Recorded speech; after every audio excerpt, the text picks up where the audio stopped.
Hello, everyone, and welcome to Channel 18 TV News. I'm Don Julian. In the news, a Hopkins County jury in 8th District Court Friday sentenced 53-year-old Johnny Ray Conley of Cooper to 75 years in prison on each of 4 charges of aggravated sexual assault of a child in Delta County.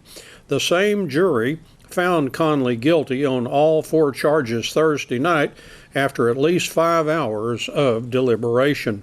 Conley will serve 3 of the 75-year terms concurrently.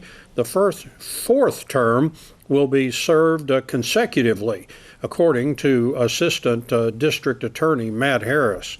Conley will not be eligible for parole for 60 years. The victim in the trial testified Friday morning. She said she was 8 or 9 when she was sexually assaulted by Conley. She is 28 years old now. A 44-year-old Hallsville man's reckless driving led to his arrest by DPS troopers for DWI. The man was reported to Winnsboro police for reckless driving on State Highway 11. A Winnsboro police officer spotted the man and caught up to his vehicle just inside the Hopkins County line and stopped it after observing the truck being driven on the improved shoulder where it is prohibited. The officer said the man refused all tests, so he asked for help from DPS troopers. A trooper was able to get the man to attempt a couple of tests. An open container of alcohol was found in the man's truck. The man tested twice the level of intoxication allowed by law. Kevin Lee Gant was charged with DWI, which was upgraded to a felony because it was his 3rd DWI arrest. Gant's bond was set at $10,000. The Wildcat Band had a good Saturday at the Texas A&M Commerce NETEX Marching Invitational Contest. We get details from Wildcat Band Director Spencer Emmert. So we traveled to A&M Commerce for what they call the NETEX Marching Invitational, and it was a great contest. Really, we had gone to that in the past. Last year they didn't have it. But this school has been there in the past. I had taken my previous school there, and I've always had a great experience. But this year, believe it or not, the competition level jumped up. It was really a positive, I think.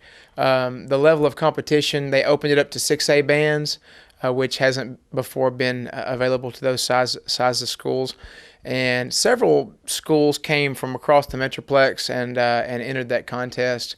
And fortunately, it was a great experience for our kiddos to really get head-to-head against some of the top competition in the area, and so that was a great thing. I believe there were between 20 and 25 bands there. They awarded the top 10 were finalists, and the Wildcat Band came out in the finals, which was awesome. Great. And so they also awarded something new this year that they call the Lion Heart Award, which I'm sure has something to do with A&M Commerce's mascot. Mm-hmm. But it was an award kind of developed by the staff and the organization of the competition that stands for sportsmanship and character. And the Sulphur Springs Band won that. Wow. First time ever to have that award even bestowed upon anyone. They say it will be a yearly award, and so our students were awarded that above every other band at the competition, which I thought was a great testament to the way they carry themselves, the organization itself, the poise and maturity of how they run things, unloading, setting up everything, getting ready for performance, traveling the rigorous trek to warm up and organizing all of that and getting down to performance. Those are all things that I think went into that. And so we were super proud of the students for that, and also extremely proud that they qualified for finals again, like we did the previous Saturday, and had a great performance. We wanted them to step it up, and again, we told them, it's very important to step your performance up in finals because everyone does. Mm-hmm. And the students did that real well and had a great performance. We finished 7th which were, believe it or not, we were really, really happy with. All the bands in front of us were either powerhouse state caliber 5As or 6As, and there was one other state finalist that was 4A that ended up actually getting third place overall. So it was a great opportunity for the students to get to perform twice.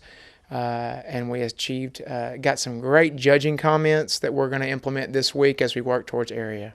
Mm-hmm. And it seems like good preparation for area because you face some regional, you face some big time bands with lots of participants, some big 5As and stuff. Absolutely. There was several of the bands were have been state finalists that were right in the mix of Sulphur Springs. And so we told the students to be in the same conversation and the same caliber of those bands was exactly what our goals were this year. The progress, again, from my first year to my second year has been completely on target. The really awesome thing for our seniors, they have set forth a legacy and a new level of expectation that we're seeing those results come to fruition. And they're going to get to look back on this year as graduates and watch this team continue to improve and continue to develop. And they're going to get to say, hey, I had a huge part in beginning that new process. So that is pretty awesome. What time at Mesquite Memorial on Saturday will be the big day? The schedule has not yet been released. They are organized. The last region had their competition this past Saturday. And so legally they had till 9 o'clock today to enter the contest, those that made a first division at their region contest, much like we did last Tuesday. And so the area coordinator, which is also the region coordinator for Region 3, she will be putting together the full schedule. They work backwards. It'll end at 5 o'clock, and then they'll work backwards and develop how many bands entered and also qualified. And so we'll know our performance order sometime today. There is an overall draw that they draw early. It includes every band, regardless of if they qualify or not. And then they do some changing of the order depending on mileage away from the contest site. So somewhat the draw is important, but to a certain degree it isn't. But it is looking like we're going to have a mid-morning performance, probably before noon. We just don't know yet. But that will be at Mesquite Memorial, and again, that is kind of our UIL culmination of a long year. And they'll tell us, I guess, too, how many will go from this to state, right? Yes, and that will be one band per every five bands actually entered in the competition. So if it's between 20 and 25, which is typical, that would qualify for. Any more than 25 up to 29 would add a fifth band. Yeah. Early voting got underway Monday for elections for 10 state constitutional amendments, Cumbie and North Hopkins school boards, and a Cumbie mayor election. Early voting for Hopkins County residents in these elections will be conducted in the Precinct 2 JP courtroom in the Hopkins County Courthouse Annex at 128 Jefferson Street in Sulphur Springs. And early voting will continue through November 1st, and regular election day is November 5th. You can visit the KSSTradio.com website for voting days and hours. Voting for Cumbie residents who live in Hunt County is being held at Hunt County Voter Administration at 2217 Washington Street in Greenville. North Hopkins ISD voters will be electing 3 candidates for 3-year terms. Candidates running are D. Ellis Dykus, Vicki Hillis Farrell, Justin Holland, Andy Kendall, Robert McPherson, Sherry Smitty, and Charlie Vaughn. Running for mayor of Cumbie are incumbent Place 1 Alderman Doug Simmerman, who serves as mayor pro tem, and challenger Ryan Horn. Unchallenged for seats on the Cumbie City Council are Place 4 incumbent Betty McCarter, Place 5 incumbent Julie Morris, and place 3 candidate Guy Butler.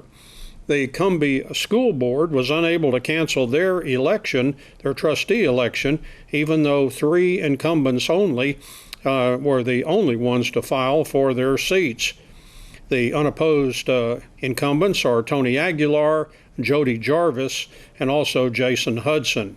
Cumbie ISD is also conducting a $6.2 million bond election. In sports, the Lady Cats volleyball team had a tough time at Lindale Friday, dropping a district match to the Lady Eagles with a score of 3-0. The Lady Cats are in 4th place in district with a 3-4 record. And I talked with Lady Cats coach Bailey Dorner Monday morning. I just kind of feel like we didn't show up. We just struggled all the way around, couldn't get things rolling, couldn't get ahead. Just wasn't a great night for the Lady Cats. All right. Anybody stand out for you or team effort? Yeah, it was kind of a team effort. Brooklyn Burnside had 3 blocks, which is a season high for anyone on the team. So she did a great job at the net. We had some good hustle plays in the game. Our back row and defense did well. Sheila Moya had 2 aces. She did a good job serving.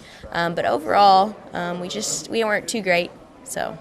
Yeah, they seem to. I was looking at the numbers on the road, and I think we're 1-3, and so it's been a tough go. Especially on Fridays. It seems like on Fridays we just don't ever get off the bus. When we played at Greenville on a Friday, we struggled, didn't come out great, and same thing on Friday at Lindale. We just didn't get off the bus, it seems like. All right. Now, you mentioned Greenville, and they're coming into town tomorrow. The way I look at it, when we're at home and playing well, we've got as good a chance of beating them as anybody. That's right. And our girls are resilient. I hope they bounce back after Friday. We just get to work today, and it'll be a tough game against Greenville, but if we come out and play our best, we'll give them a run for their money. Yeah, they certainly haven't bowled us over. They've seem like very close matches. Last year they swept us, but I think they both went 5 sets. Yeah, over there we lost in 4, but after the first set that we really, really struggled, we bounced back and battled back and forth with them, and so I think it'll be a good game. And the crowd, that always picks the team up. They enjoy playing at home. Right. I'm hoping we have a great crowd tomorrow. Just come out and support one of our last home games. So. Very good. Thank you. Thank you. That's Channel 18 TV News. I'm Don Julian. Thank you for joining me, and so long, everybody.